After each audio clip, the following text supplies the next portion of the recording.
Hi, this is Rohit. So student 817469. So this video is about explanation of Python code of GoldbachDeuce algorithm.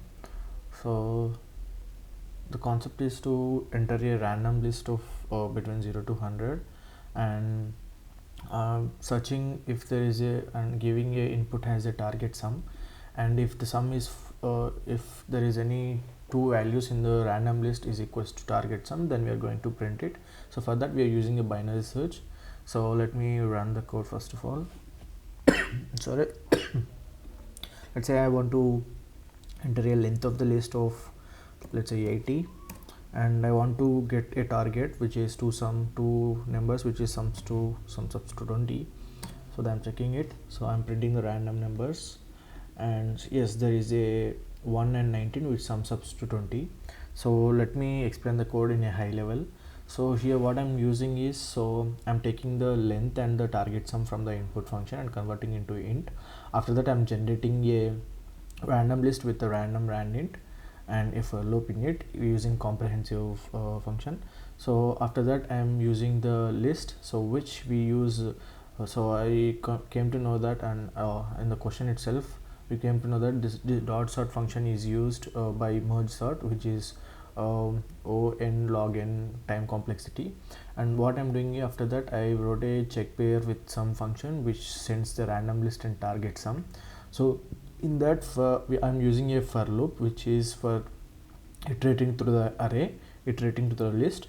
So what I'm doing is I am subtracting the target sum minus the number which we want, and I'm saying that is a complement, and I am checking if there is the complement value or the value which is in the array or in the list that I have given. So if it is there, then that sums up to the target value. So for that I'm using the binary search. So if we find that value in the binary search, I'm returning the true value. If not, I'm returning the false value. So as soon as I find the value, what I'm doing is I am if it is true, if I find the value, I am returning the number and the complement, that is the number and the complement, and if it is not, I am sending the 0. So after coming that, it will get the value. If there is a list, so what I'm printing the value that the result of 0 and result 1 sum to the target value. If not, I'm printing no, there is no two numbers in the list that sums up to given target. So answering the questions that, so I'm using the binary search.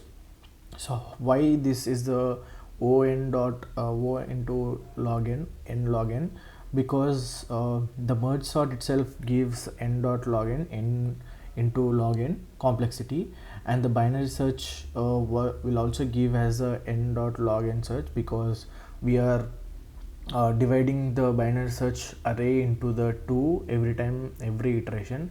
So that's why it is n log n. And also we are creating the random number. So we are creating a random integer. Here it is, we are iterating through n values, so that's why it is the n. So summing up all these three, n log n, so the highest complexity is the n log n. That's why it is the n log n complexity. So this is the code explanation. Thank you very much.